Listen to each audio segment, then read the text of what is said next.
Hello everyone, Zeldarinth here, and we're starting to see some more information on the upcoming event and with the character run of Sharkry. And so I thought we'd just kind of go over this stuff really quickly. There's a lot of this information we already know, but there is some new things that we didn't know coming up with her banner. The first thing, it's already, like they have the post still here up the top, but they got a little bit more information on her weapon. We've already seen what it is and why I think it's actually a very easy to skip weapon, because there's so many better rifles in the game that you don't really need that for Sharkry, even if you're getting her. So it has that information. It has her entire kit here for anyone that wants to see it with the translated data. Now, it doesn't have the numbers here, so you have to still go to the spreadsheet to see the numbers. But this is where you can see that, like when it said thermal recovery on the spreadsheet, it's called heat recovery here. I believe we've already had that on the other burn unit, so it wasn't like a new word or translation we haven't seen already. It's kind of the same thing with overburn. It's showing what is actually her overburn skills in there versus what the translated ones were. And then it goes through her keys as well. We've already kind of gone over this in my prior video, so we won't go too in depth here. So just know that it has those things out there for those that want to look at it from this side rather than having to use the spreadsheet. And then they have the full breakdown here of everything that is coming up. A lot of this we already know, but there is some new information coming out here. So the first one, I mean, it just says Sharkry's the brand new doll coming out. Nice one right here, as well as her weapon. Okay, that's just the first one there, nothing too crazy there. But the second one here is where we're getting the new information, which that is the banners that we will be getting for both Sharkry. And now it does confirm that Ullrid will be rerunning. And I'm actually really liking these banners. Of course, they've got Krolik yet again. I do not know what their fascination was putting Krolik on like every single banner. But if you haven't maxed out Krolik at this point, well, here's another chance if you're going to pull on Sharkry. But the big thing that is on here is it has Sharkry. And it has Sharkry on both the Ullrid and Sharkry banners. And as we already know, the rate ups don't matter too much because it's not like a lot of other gotchas where the 4-star or SRs or standard units, whatever you want to call them, are guaranteed after losing a 50-50. You just have a chance to get them as you're pulling, and you're not guaranteed at all on the standard or SR units in this. So even though she's there, it's not guaranteed in any capacity that you're going to get a decent amount of copies of her. As we already know, I pulled for V1 and Macchiato and got like 1 or 2 copies of her. But this is a good opportunity for someone to try and max her out, especially if you're in my situation.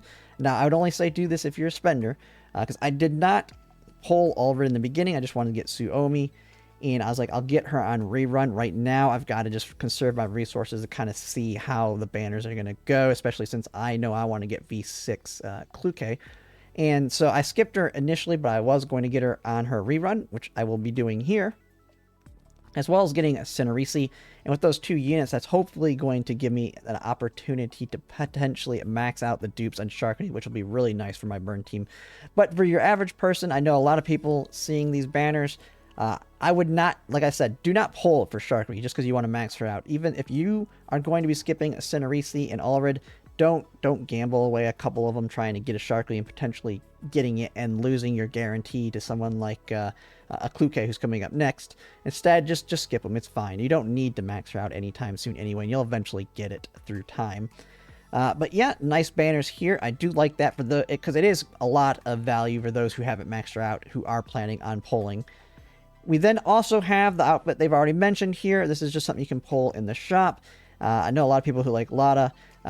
Big thing is Kluke is kind of going to make Lada kind of go way down in value, because Kluke, even if you're just someone that's going to get V0, which I advise for most people, you should just get V0 Kluke. And I'll be doing a video on her and all her dupes here in the near future, since we know she is coming up next. But V0 Kluke takes the cake when it comes to AoE, just in general in this game. And then if you eventually get Mechty and you use Parita with that 3 combo, you don't need anyone else really for AoE. And I don't know of any content where you need multiple teams of AoE. Other than maybe you have a lot of built and you currently use her just to have a built unit in, say, the platoon boss battles, if you're doing all 3 hits. That might be the situation. But, I mean, maybe you just want to get it for the dorm. I mean, if you want to get it just for the dorm, there you go. There's an outfit there. But I know that one is going to be an easier skip for a lot of people with her being an SR unit. though still being a fairly good one, just becoming redundant with Kluke. And then the last one here is just all the events that'll be coming up in it. Now we have the main big one here, which is the cafe. This is where we're going to have the shop, and in the shop you can buy the all the standard stuff that we get with the limited time event for the character. Now, it doesn't look like, it looks like the mini game, like we just had the Vampire Survivors or whatever they called it in the game, but the equivalent of Vampire Survivors mini game. This one's probably going to be like this cafe system where the mini game is the cafe. You're building up the cafe and selling stuff to clients. You'll get currency that way through that. And then like the main one, you have the main story where you're doing your battles and all that. So that one's going to be pretty good. Nothing too crazy with it. Your typical one. I'm wondering how well the cafe one's going to compare to some of the other mini games. Because one thing I've really liked about this game is they've actually had fun mini games that I'd like to play, and mini games that I hope that they expand on a lot more in the future, and even potentially make them permanent to a capacity so that you can continuously earn rewards doing them or some other form. We have Inverse Cipher. Really like Inverse Cipher as well. We've had this already before. The nice thing is I like this one because they're fairly easy. They're puzzly. One thing I complain about sort of Convallaria, they have that they're very puzzly on some of the content where you have to use their specific characters and you have to do the fight in a specific way to beat it. And those can be super annoying. The difference with this one is they're fairly short in terms of it's a puzzle, but I mean it's a like 2-turn puzzle. At least I remember all of them just being like 2 or 3 turns to actually complete the whole thing. And so it's not that big a deal. It's fun to do. And then if you worst case you can't do it, you can watch a YouTube video. And since they're such short fights, it doesn't take as long as, say, other games that have these big puzzles. So I really like that, and a lot of decent stuff you get out of that. We have our standard intelligence supplies event.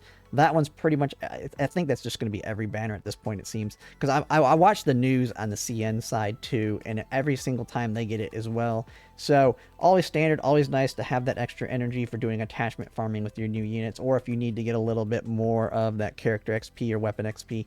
But that comes a little bit later into the event. Dangerous Excavation. Another great one, very easy to do, very easy to get all the, to completely unlock the board as long as you're playing the game regularly. And you just get a decent amount of currency and items within that. And then we have the Cognitive Configuration Fission, so another good event there. We've pretty much seen everything that we have here. Quite exciting, nothing too crazy. But I think everybody's kind of, a lot of this banner is going to be just the build up for Kluke, I think, for a lot of people. So it's, while I feel like this is going to be a good event and all that, a lot of the hype is going to start building over the course of the next 3 weeks while she's out waiting for Kluke. I'm hoping they can give us a little bit more info on Kluke's, or officially announce her a little earlier than they did with Cinerisi, because Cinerisi was like it was the latest they've done it on the announcement of a next character. But we'll have to see, because I definitely want to see them build that hype up. It's already there. They just need to keep doing it. But I will be doing another video, though, on potentially whether or not you want to get just her V0, go over V3, or really go over V6, which for most people I'm going to say, no, don't go for that unless you're spending a decent amount of money like I am. So, but that is pretty much it. There's not really any much more information. There'll probably be another post here in the future that kind of maybe goes a little bit more into depth on the events and that. I won't really cover them unless there's like something brand spanking new that they haven't already mentioned here, because it's really no different than anything they've done in the past. But they usually kind of give individual little small ones after it. I'm not going to cover those announcements, nothing too crazy. So, but yeah, that is pretty much it. It will be coming here soon. One thing I do plan to do when these banners come out, it's something that it's going to be new to my channel, because I've done the account reviews, and I've kind of holding back on doing more of them right now. I'm letting people build up their accounts. I think I might just start do a couple more account reviews, maybe after Cinerisi, and then I'll do some more for Kluke. So just kind of mixing them in here and there. I'm not going to do them do a ton of them constantly. But then the other thing I want to do on the days of polls is viewer polls. I want to see how that works out, since it's worked out quite well for the account reviews. Nothing's been too much of a problem there. If anyone wants to, on the day of polling, when I stream it, which will most likely be later in the afternoon, I'll have to kind of see. I may take half a day off and actually try and get on as soon as it launches. We'll kind of have to see there. But if not, I'll get on when I get off work, and then anyone that hasn't done their polls yet, I'll be willing to do viewer polls for them if they don't want me to get on their account and do it myself. Another thing that I've done in the past was I have them live stream it in Discord, and then we kind of do it that way rather than the poll on stream if anyone wants to do that. So if anyone wants to participate in that, just go ahead, and you'll have to wait a little bit because I don't think I'm going to be able to stream as soon as it launches because I'm not taking the whole day off. I will not be able to get on till later in the day, so you'll have to hold on to your polls if you want to do it. But yeah, that's pretty much it. Just let me know in the comments what you think of what's coming up. And yeah, if you like my content, if you could like, comment, and subscribe, it really helps. And thanks for watching.